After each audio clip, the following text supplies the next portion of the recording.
Bonjour à toutes et à tous et bienvenue sur ma chaîne YouTube pour une toute nouvelle vidéo de révision à destination des élèves de la classe de 5e. Il s'agit d'un chapitre de géographie qui s'intitule L'eau et l'énergie, deux ressources à ménager et à mieux utiliser. Je vous souhaite un bon visionnage. L'eau et l'énergie sont des ressources vitales pour la population mondiale. Les ressources naturelles comme l'eau ou le pétrole sont donc exploitées par l'homme, ce qui pose un certain nombre de problèmes dans un contexte marqué par une forte croissance démographique.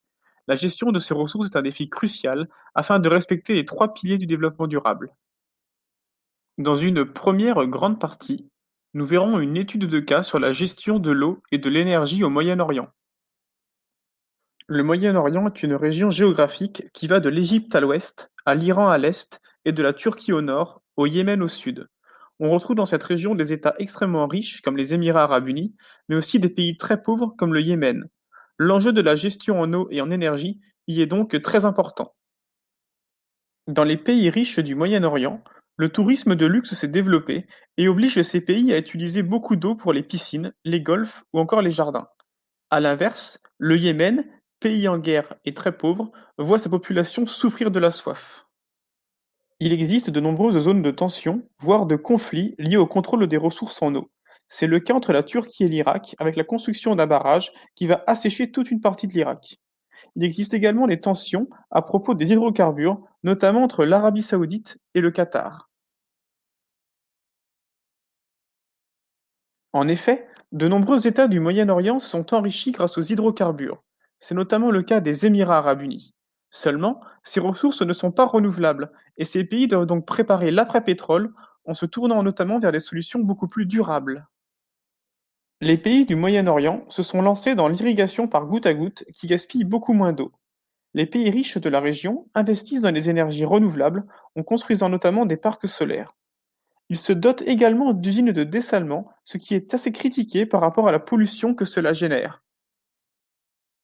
Dans une deuxième grande partie, nous verrons la gestion de la ressource en eau dans un monde toujours plus peuplé. L'eau douce ne représente que 3% de l'eau disponible sur Terre. Il s'agit d'une ressource renouvelable, mais qui est inégalement répartie. L'accès à l'eau potable dépend le plus souvent du niveau du développement des pays. Aujourd'hui, 2 milliards de personnes ne disposent pas d'eau potable à leur domicile. L'augmentation de la consommation mondiale d'eau est liée à la croissance démographique. L'agriculture consomme énormément d'eau en raison notamment des besoins en irrigation. La demande en eau domestique explose également car le confort des populations exige de plus en plus d'eau. Baignoires, lave-linge, piscines, etc. La rareté de l'eau engendre des conflits d'usage entre ces différents usagers. L'eau est une ressource, certes renouvelable, mais qu'il faut protéger, car son utilisation abusive peut être une véritable menace pour l'environnement. La surexploitation des fleuves qui alimentent la mer d'Aral avait quasiment entraîné sa disparition. Dans une troisième et ultime grande partie, nous allons voir la gestion des ressources énergétiques dans un monde toujours plus peuplé. La consommation d'énergie a fortement augmenté depuis les années 60 en raison de la croissance démographique et de l'élévation du niveau de vie. Seulement, plus d'un milliard de personnes n'ont toujours pas accès à l'électricité. Le gaz et le charbon produisent de l'énergie fossile. Ces ressources sont inégalement réparties et ne sont pas renouvelables. La consommation est très inégale à l'échelle de la planète. La Chine utilise énormément d'énergie fossile, ce qui a des conséquences dramatiques sur l'environnement et sur notre santé. En effet, ces énergies sont dans le monde à l'origine de 80% des émissions mondiales de CO2, ce qui entraîne l'augmentation du gaz à effet de serre et l'accroissement du réchauffement climatique. Attention à ne pas confondre les énergies non renouvelables, comme le pétrole, le gaz naturel, le charbon, le nucléaire, avec les énergies renouvelables beaucoup plus propres, comme le solaire, l'éolien, l'hydroélectrique et la biomasse. Attention toutefois aux agrocarburants qui sont extrêmement critiqués actuellement.